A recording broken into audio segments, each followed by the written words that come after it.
Well, good morning. It's 8:22 right here in the Northeast Caribbean. Glad you're with us. My good buddy Emil Lee, our managing editor of Korea Broadcasting Network News, is with us in the studio. Time for St. Martin Insights news that matters to you. Good morning, sir. Good morning, Sock. Good morning, listeners. Great to be here again. And of course, our guest this week, Member of Parliament, the Honorable Darryl York. Welcome, sir. Good morning. Good morning, gentlemen. How you guys doing? Gentlemen, Good morning, where? Gentlemen, good where? morning, listeners. So 5-ish plus months in Parliament. Are you glad you made the move? Of Are you glad course, you did it? of course. Still getting used to it, but it's I'm not regretting it so far. Good. I'm glad to hear that. I'm glad to hear that. Where we start? Where are we going today, Emil? Well, let's start with the budget debate. Sure. Parliament approved the 2025 budget. It went there's so the way it works is after Parliament approves, there's still a sort of a ratification formalization process, right? Sometimes the ombudsman, for example, will check. Well, not sometimes. I think they always check for were the decisions made constitutionally valid. And apparently there are some issues with the publishing of the budget, which is the formal last step. Can you explain to us what's the holdup with formalizing the budget? Do you want me to give you the answer that's being told to us or the truth? The truth. Mhm. Um, Well, actually? So what are we being told, and what's the truth? I want to hear both. Okay. Basically, that there are some technical difficulties when it comes to the amendments and incorporating them into the budget. So there's mistakes made in the That's In the budget. That's an interesting translation of what I just said, Mr. Lee. I'm impressed. well, we call it as it is. Yeah. So and that's translating into a problem to actually publish it because the budget that was actually approved had errors, so they can't publish and formalize the budget. You guys So- remember in the beginning of the budget debate when we had, from our side of the room, multiple notifications questioning why is the budget being rushed the way it is, Mhm. and that people we don't have the time to go through it the way it should, or give it the type of attention it should get, seeing the brevity of the importance of the budget. That was glossed over by the powers that be, and here we are today. Mhm. So And you remember on the first day of the budget when it was spun that we didn't want to give quorum, Right, etc. right. When basically we were still getting documents on the day of during the beginning of the meeting, and we had to leave to go and read through the documents thoroughly, or try to read through them thoroughly, and then they took the opportunity to say we're not giving quorum, etc. We're playing games and those type of things. hmm Funny how everything So comes back around. So for the public to understand, I think that one of the most important functions of Parliament is to review and approve the annual budget, because as was rightly said in the debates, the budget should be a reflection of government's plans, what they're going to execute that year. Because if you say you're going to, I don't know, put in a road from St. Peter's over to Dutch Quarter, Right. if it's not reflected in the budget, it's not going to happen, right? So Right. that's the importance of having an approved budget. And also you're able to make new projects and new expenditures, and actually, for example, if you have to pay things like the police, you have to pay the teachers and those type of things that needs to be paid. You can't do that unless you have an approved budget. Right. And I would say the budget, I'm guessing, is probably around 100 pages of, is it right? The actual budget itself it's a lot to read. And it's not organized in a way Not as that's yet. easy to understand, right? No. So the headings are very general. It doesn't get into details that you can really analyze it. So Mhm. I would say how reasonable is it actually for you as member of parliament to really review the budget It's not easily for accuracy? It's not easily. It's a it's a compounded effect, right? We have it's not easy to go through it. It's not the most digestible layout. Mm-hmm. For me, it was brand new, Right. right? And but I must say, in the in all fairness, that is being worked on. Okay. That is being worked on. Hopefully for 2020. I think they said 2027. They're going to start on it for 2026, and the end layout, what they have in mind, will be ready for 2027's budget. But at least it's getting attention. But currently, it's not something you could go through in one night, basically. No. And you got the budget. How? When did you actually receive the documents before the I debates? think, like a week or something. No, it was less than a week. I think like 3 days. Yeah. So 3. I won't stretch it to 4, but let's say 3 to 4 days. And we were promised it And a week plus in advance. Our total budget is how many? How many? 500 odd. 580 million Yeah. guilders. So I don't know, $300 million ish, Yeah. little Yeah, less. something like that. And I here's what I keep scratching my head on, is that this is not reinventing the wheel, right? There are municipalities all over the world of our size, sometimes smaller, sometimes a little bigger, that all go through this exercise every year. And why are we struggling so hard to reinvent the wheel on how to do this? What am I missing? Why is it such a I challenge? think priorities. Yeah. All right. For example, the last budget was more priority of I want to be the first one to have a budget approved before the end of December, right? Over doing it the right way. So I think it's a question of priorities, right? Do we want to do it the right way, or do we want fake praise? Right.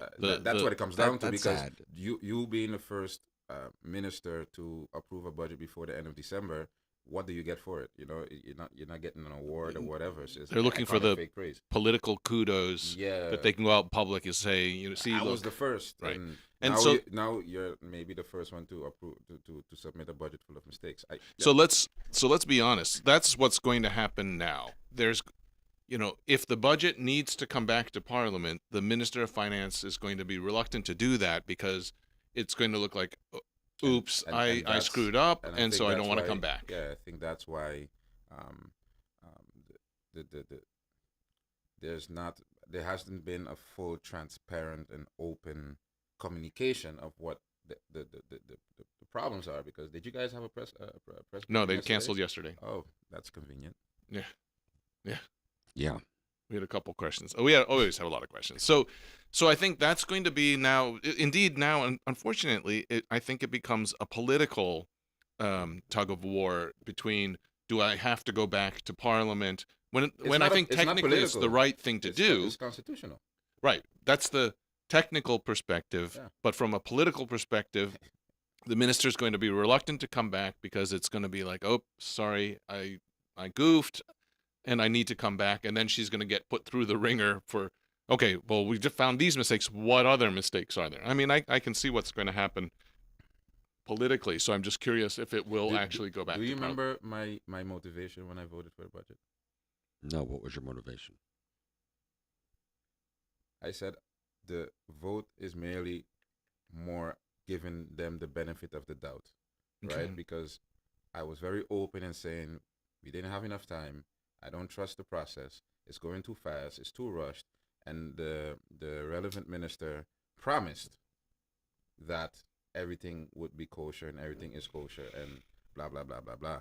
And the whole narrative dating back to the prior administration is that the other side of the room of which I reside is not giving them a chance. So I'm going to challenge you and say, in essence, what you're saying is, I'm going to take your word. I haven't had time to review this No, properly. I I'm went- not going I went to. through it. I'm going to take your word on it. We had our questions, and if Right. you listen closely, even MP De Weaver questioned some of the numeric She did indeed. I saw things that she about questioned it, the technical the things. technical things, the very same technical things that we're speaking about now, and it was said that they were corrected, Okay. right? So, are you gonna sit in a budget debate and question everything, and then also be chastised for questioning everything? Because we don't have the time for that as well, eh? So So some that things we got leads to to do in me good a faith. question about the procedure, because And we've that talked should about be this earlier yeah. about the procedure. I think not the last time, but the time before that when I was Mhm. here, we spoke off air about the procedure of how the budget debate is handled, how the budget is handled. And I spoke about that at the beginning of the budget amendment 2024. I Mhm. spoke on that. Mhm. Basically, I voiced my opinion on that, and basically, it's business as usual, Yeah. seemingly. Yeah. It just seems like it doesn't need to be this difficult.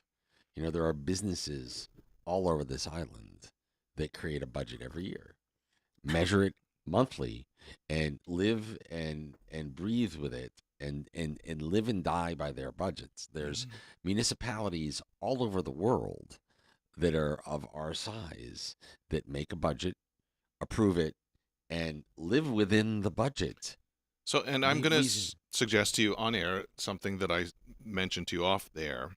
I believe that Parliament should require that government comes back on some sort of, let's say at least midway between the Mm-hmm. year, and account to Parliament, this was the budget and this is the actual. This is what the spending, Yeah, the actuals. yeah, Yeah. what's actually been spent, and are we on track? And it also gives government an opportunity to adjust their budget. If projects haven't been realized and the money can be reallocated, that's a normal thing, Yeah. right? And if you need more money for something because it's over budget, that so then Parliament actually is doing its job in terms of having some oversight, because right now it's basically this fictitious document that they just come back next year and say, well, here's our new budget and this is what actually happened last year, but there's no discussion about what happened last year because you're discussing the new year. you know Right. So it's basic copy paste, right? So, and this is what we discussed off camera, off air the last time. Is basically we're gonna approve a whole budget,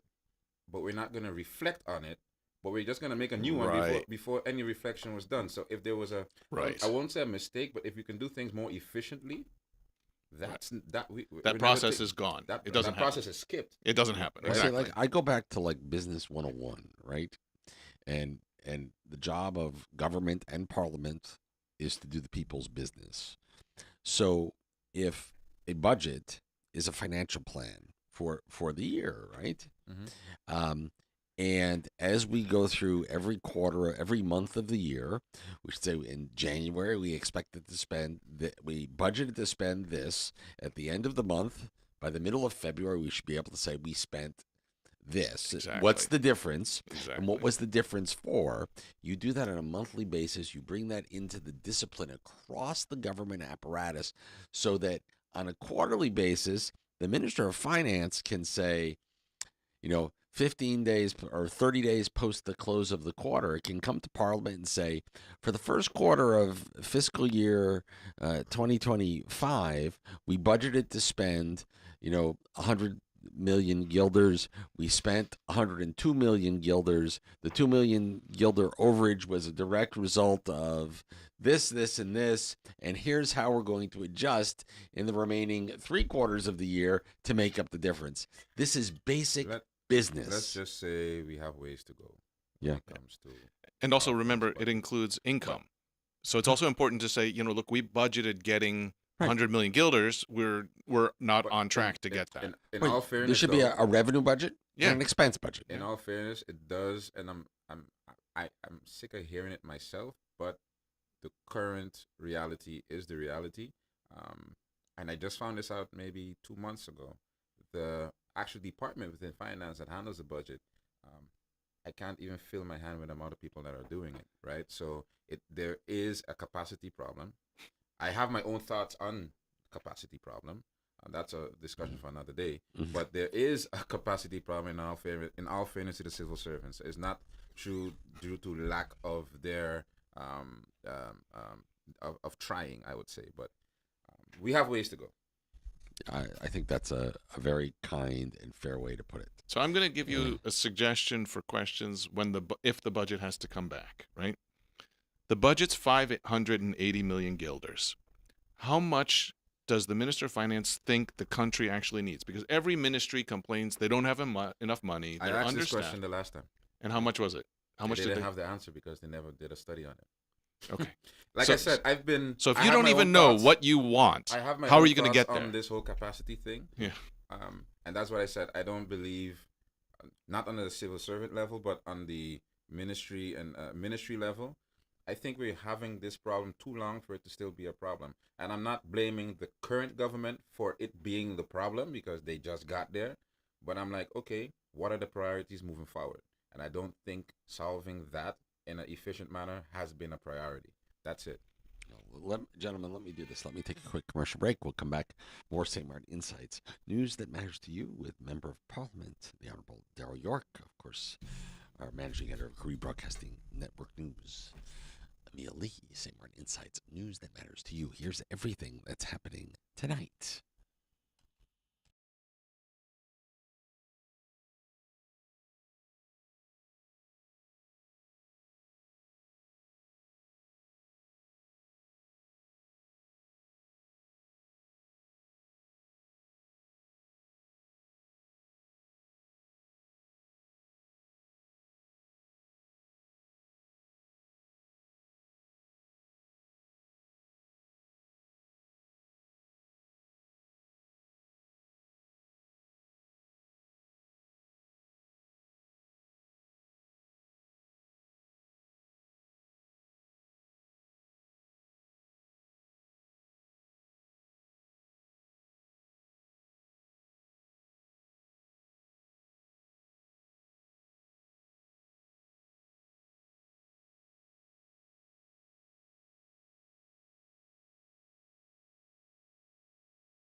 Well, let's see. We'll take a quick commercial break. We'll be right back.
Welcome back to the program. Of course, Emil Lee is with us.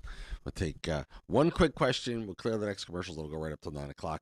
Where do we go next? So, Nice if I turn the microphones on. There we go. yeah. So, real quickly, as we talk about budget and compliance, we're really talking about how the society feels about adhering to the laws, right?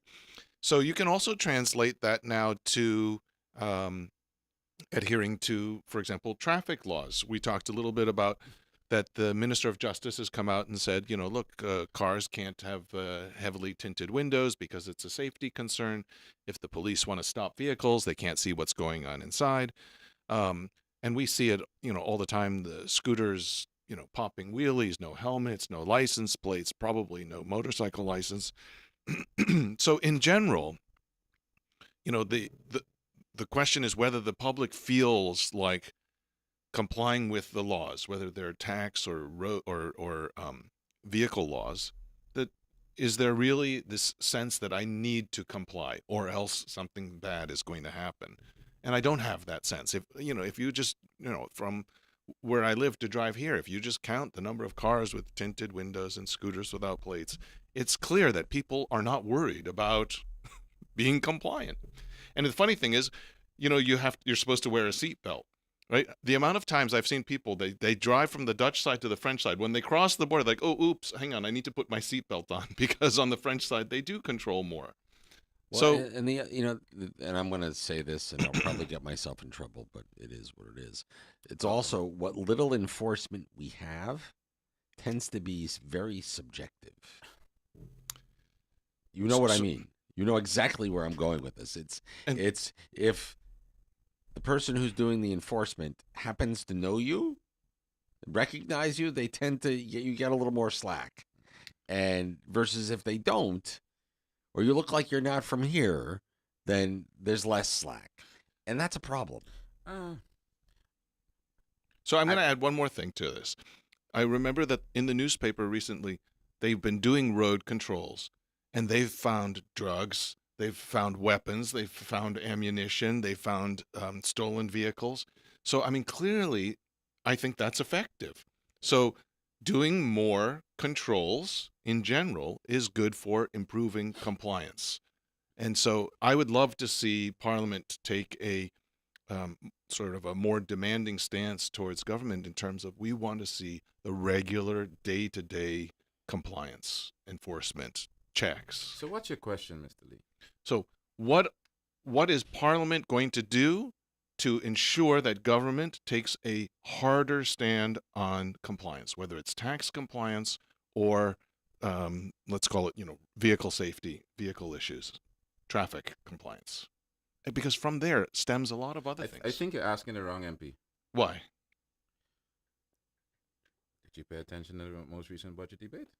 The With my recent budget conversation debate was between probably the what, Justice Minister and 12, myself? 10 hours. So to watch the whole thing, I'm sorry, I Okay. couldn't. Look, I'm of the opinion of the following. One, we could yell law and order. We could yell laws, and we gotta adhere to the laws. But if the laws are outdated and they don't reflect the current day of society, enforcing for enforcement's sake, I'm not a proponent of that. Right? That's one. But I shall explain what I mean. In my conversation with the minister in Parliament, on the floor of Parliament, when the minister came back with her, what's going to be her priorities for the near future, the first thing she said was attacking tint, right?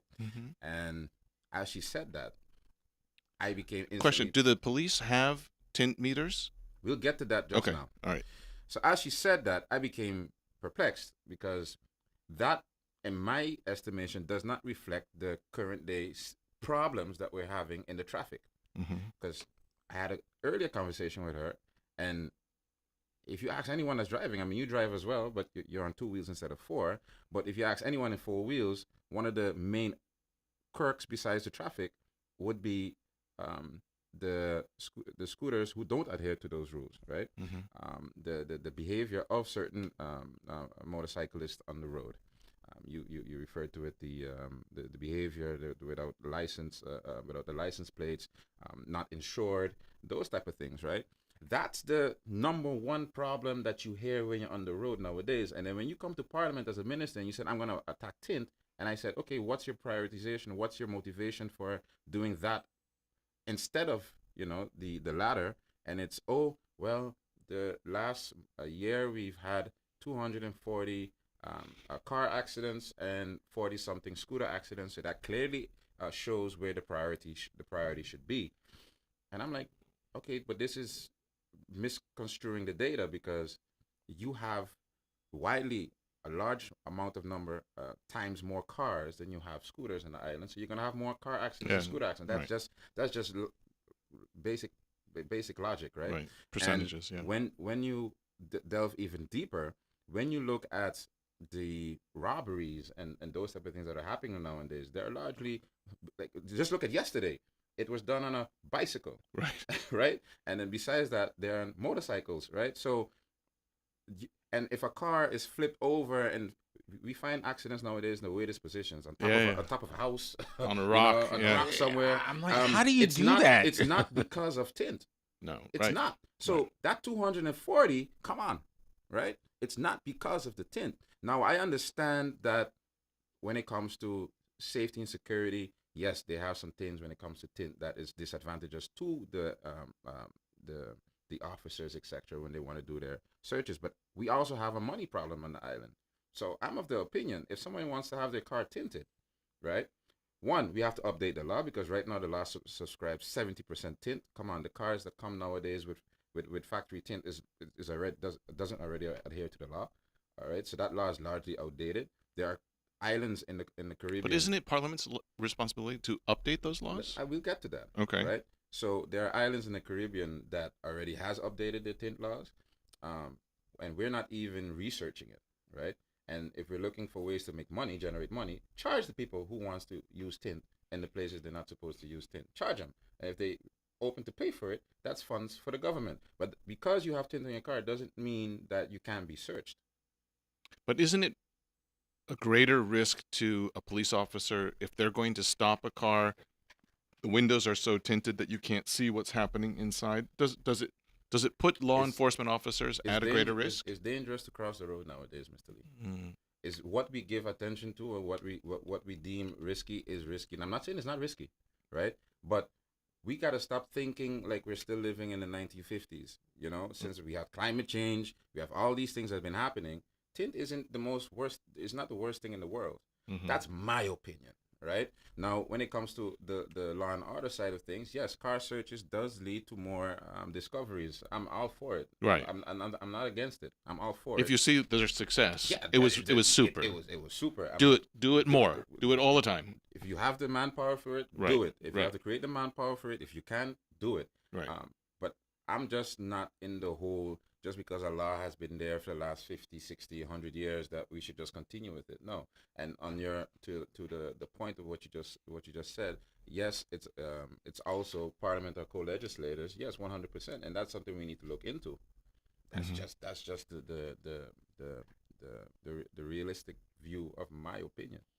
And you mentioned, do they have tint meters? Are the police properly equipped? Do you ever see them with tint meters when on the road? And the next thing, And breathalyzers, you when said? when we look at priorities, Mhm. and we look at risky, driving under the influence is risky. Right. Driving under the influence is law and order. But we don't even have, the station doesn't even have breathalyzers. You're sure? It was the question was posed, and she confirmed the minister confirmed what I said. Okay. Right. Okay. They don't have the budget for that. Right. So why are we? But that could be paid for out of the crime fund, right? I mean, There's lots of ways to. yeah. That That doesn't make sense to me. Well, no, but it also comes down to building an effective and credible financial plan and But managing. you need revenue generating ideas to generate money. We have to think out of the box. If we're gonna still say we're gonna stay with these archaic laws and attach thinking out of the box to it, that constricts how far you can go. And Yeah. I'm just on Amazon. You can buy a breathalyzer for $115. We will we will sponsor a breathalyzer for the police department. It just kind of I Priorities. What did we yeah. start talking Priorities. about? It was, I'm about I'm with you, priorities. gentlemen. Let me do this. It's 8:52. We'll take a quick commercial break. We'll be right back. More fresh air in the morning on the way, along with Emil Lee and Member of Parliament Darryl York. Yeah.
Welcome back to the program.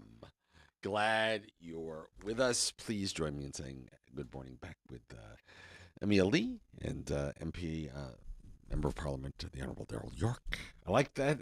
I like to call you MP. You like the sound of it? Yeah, do you like it? Or are you still just Darryl?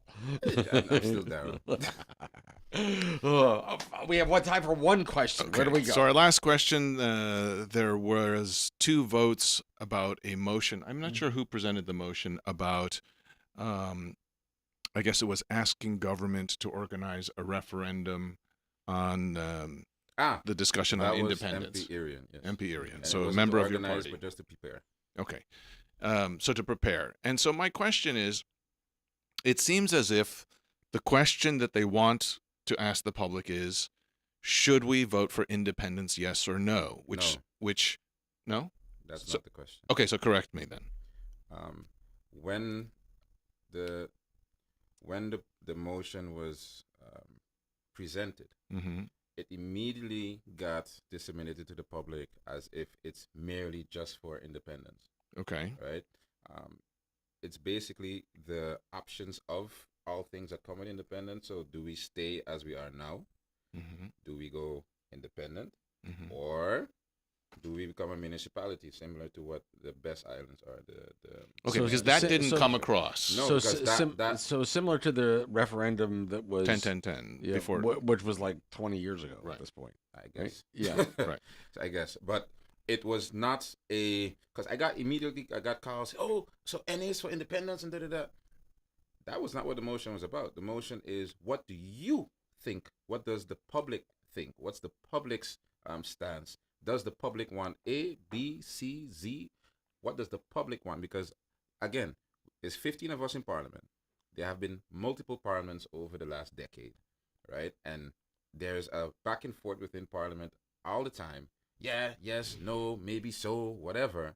But I'm like, we're like, hey, who says what we're thinking in here is what the people want? Right. So let's give them the power. That's what referendum So is. if You're you empowering hold- the people, If you hold a referendum, and for example, the result is 60%. We don't want it. Then that talk is dead. Then we can move on. well, it's dead for 10, 20 years. That And the then you question can evaluate it. always pop But, up again. I mean, right. but in the sense of right now, you have So can a percentage of the public that believes that, hey, we should go independent. Fine. so But can you in poll- parliament, you're supposed to represent everyone, right? Right. So if they don't feel heard, you're not representing them properly. So let everyone be heard and let everyone cast their vote on what they think. So could you poll the people through a referendum and say, look, we're not saying that the outcome of this referendum will determine It's not a our binding, no. right, binding. Simply, we would like you as the public to guide us which direction you'd like us to work towards, Yeah. towards either a municipality, status quo, or Mhm. towards independence, but not a decision that this is, if based on this referendum, we're going to do X, Y, or Z. No. Is that possible? Just to say, give us a sense of which direction you want us to go in? What the question is a binding referendum possible? So no. Can you have a referendum that just says we're not going to execute direct a decision, municipality, status quo, or independence. Simply, we would like the public to But guide that's us, what a referendum is. That's the whole essence of a referendum. not a decision that this is No. what we're going to do. No, Okay. it's basically a tool to add to the discussion or the deliberation. Which route should we take? But how can you have that conversation if you don't know what? Because let's say you say, hey, let's say 15 of us say in whatever, under whichever circumstances, yes, let's go for independence. There are a lot of pros and cons that comes with that, right? If we say, hey, let's go become a municipality, there are pros and cons that comes with that. And if we got to zoom in on the cons, is the public ready to endure those cons, right? And that's why you need their input to apply to whichever discussion you're going to have, because it's impossible to say, even though we represent 20,000 people officially, we don't know what 20,000 people want. What do they think? So can I That's ask just you, lying to ourselves. as an MP, as one of our representatives, what's your personal opinion? Municipality, status quo, or independence for St. Martin on the long term? I believe we need more information. That's a very We need political more information. answer. No, it's not political. If you asked me this before I came in, I would say the same thing. We need so more so I information. don't know. That's fair. I don't- That I don't says have- I at don't this point have- I don't have enough information At to this make point, that. I don't have enough information. Okay. That's what I'm saying. I would suggest, But I that- do think, Mhm. and I will say this, and I will have it on record. Mhm. If you're not, regardless of when it happens, Mhm. but if we're not at some point working towards something, whether it's the next 10, 20, 30 years, it doesn't matter. But if we're not working towards it, what are we really doing? I Because you're think- working towards becoming. It's like you're becoming an adult. You're working towards becoming self-sustainable, right? But if that's not the goal ever, what are we really working towards? But being What's the goal? self-sustainable I'm not saying we're and there yet. labeling it. But listen, yeah. I'm not saying we're there yet. But if we don't have that as the goal, what are we doing? Yeah. That's my whole. But being standpoint. self-sustainable. When I say is- self-sustainable is it's not um, necessarily independent. Right. no Right. yeah. But let's just say, if you're looking at self-sustainable as we're gonna go through independence and we're gonna make it through it and we're gonna survive it. If you're not working towards something like that, it doesn't matter if it's next year, next 10 years, next 20 years. The question is, what are we working towards? Mm. Are we just sitting in parliament? Are we just sitting in government and just continuing things the same old way? Or I'll, are we working towards something? I'll And give you. I'll again, give you. I'll working give you. towards it doesn't mean now, doesn't mean next decade, but we got to work towards something. I'll give you. Otherwise, we'll be in the same place we are 30 years from now. I'll give you a piece of guidance. Whatever we decide, whatever the voters decide, when you pose this type of question, the magnitude and the seriousness of this type of question requires that there be a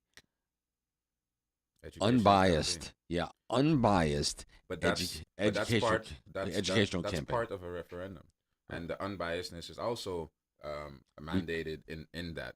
So we struggle with that, right? We need to tell people what it means to be. You need to know the pros and cons. You need to be. People need to understand what it means to be truly independent. Yeah. What it means to what comes with it. What comes with continuing as we are, and what it means to be a municipality. Correct. And there's examples. And if you ask the average person examples. on the road, Yeah. can they answer those questions right now? It's easy to say, "Hey, we want to survive." Hey, why? Right? Either of those examples, they can't go to they can't break it down for you, and that's not bad, but we got to work on that, right? If you're gonna give an answer, if you're gonna pick A, B, or C, you need to know what the pros and cons are of the A, B, and C. Regardless of what your stance is, you still need to be open to what the information has You to understand give. all three and make a you decision. need to understand it, because again, based on the explanation, someone that says right now maybe independence might say, "Hey, that municipality one, that's speaking to me more now that I have more information on it," or whichever one. You need the information before we say we have the answers. And if you want to use the municipality one as an example, just like you did, I mean, all we have to do is kind of look 30 miles away and take a look at what's happened on Sabo, or a little further at what happened on Station. We actually have a real live example of how that option has played out in the case of Saba and Stacia in our own backyard. We have We have more active conversations now with the Parliament of Saba and Stacia. We have working visits as well. As a matter of fact, we were just a small delegation of us. We were just in Saba the other day, and the other day they were over here. Before that, they were over here. So those conversations are now ramping up to where we have more active lines of communication. I think that's a good thing. Yeah. And I think we have real experience with what continuing the status quo kind of looks like. We've lived through it for the last 10 years, which means we're going to continue down a similar trajectory. And then, the third option of true autonomy as a truly independent country, I don't know where we go to look for examples of St. that. Kitts. St. Kitts probably would be about the closest. St. Kitts, and St. Kitts, the first thing they would tell you, the first couple years were rough, and now they're coming out of that rut, and they're doing well, So like I said, everything has its pros, everything has its cons, and we just have to figure out as a country which one are we willing to endure. Because staying the way we are has its cons as well, right? So it's about getting the information out and compiling that data. Member of Parliament. And we're a step closer to a conclusion where that is concerned. I think we should definitely have we should ask the question. We should ask the question, and we should have the education, the unbiased education campaign. But before the question is asked. What's a very integral part of that, right? Regardless of whichever entity, in this case government, organizing a referendum, a very integral part of that is the media, right? And regardless of stance, disseminating that information unbiasedly, of course, is paramount. Well, listen, we believe in any how you say represent what's the word? Representation of whatever the conclusion may be of a referendum. Disseminating of the unbiased information. At the end of the day, we kind of pride ourselves on one thing here at Curry Broadcasting. And that's why I always come. The truth, yes, facts, and I always come. And I know. And well, listen, we know each other well enough. We can have a disagreement about something, but at the end of the day, not hate each other and disagree on. That's why we never discuss what we're going to talk about before I come. Exactly. That's right. Exactly. We just wing it. To Yeah. be fair. I'm way late, gentlemen. It's 7 minutes after the hour of 9 o'clock. Darryl York, thank you for Thanks for coming. having me. Yeah, but listen, we have to force him to eat some croissants from Le Sucrier because he way too fit and he making us look bad. So you got to have a chocolate croissant and a praline croissant before you leave. Will do. Appreciate it. Oh, thank you to Le Sucrier for feeding us this morning coffee and croissants. Of course, right here on Fresh Air in the Morning. We'll be right back. Your Marine Tropical Weather Update brought to you by K Beach Club and Restaurant is next.